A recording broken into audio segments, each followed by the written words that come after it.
On May 17th, Burlington High School had their very first art show at the Burlington Public Library. This included an exhibit of the AP art students' sustained investigation work. They had some insightful information about it, which could be useful to any future AP art students watching. First, they tell us what the sustained investigation is. The sustained investigation is basically, it's like the main part of the AP exam. It's 15 pieces of well-developed art that all fall under the sort of inquiry, which is like the question. It can be like a broad question that you sort of focus on, and all of your pieces can be tied back to that inquiry. Mine is studying the different approaches and techniques of distinct artists or distinctive artists throughout the years. It's like Van Gogh, Roy Lichtenstein, Hyman Bloom.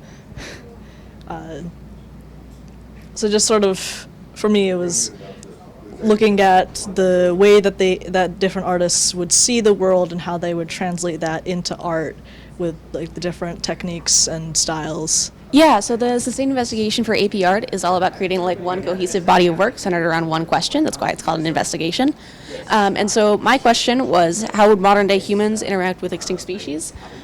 So my main focus was illustrating extinct species that obviously are no longer with us, and trying to make them appear lifelike, as well as illustrating how they could interact with humans modern day in a more positive sense than when they interacted back in the past. Artists give us a look at their favorite art pieces. Probably this one. The concept of like being out of spoons, like the concept of spoons, comes from the metaphor, especially within like chronic illness or chronic pain.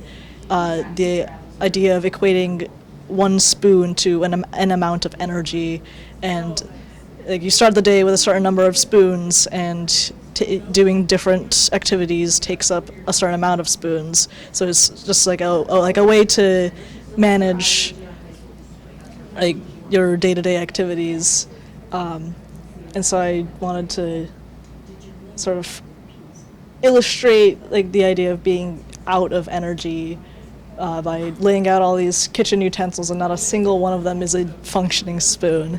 I think my favorite piece is either the quagga here, the golden toad, or the Guadalupe caracara here. I like the colors on it. I like the lighting. I just think they turned out well. I like them a lot. And to end it off, what the hardest part was for them. Deadlines. Deadlines. Like Aiko said, in the past I've always struggled with deadlines, and it's especially difficult for the sustained investigation, where a lot of it is really self-guided. So you have to be able to kind of stick to deadlines on your own, even within like the deadlines and structure that's like provided by the class. And so I struggled with getting things in on time. I struggled with creating like a full, complete body of work here. It ended up okay, but it was definitely a struggle. Aiko's artworks were related to expressing different ideas with different art styles. And Dove's artworks were focused on depicting extinct species with modern-day humans. You can see, studying art, if you're interested enough, can really create wonderful works. It may have its roadblocks and struggles, but here we see that it pays off. I'm Onyx Hopkins, BNEWS.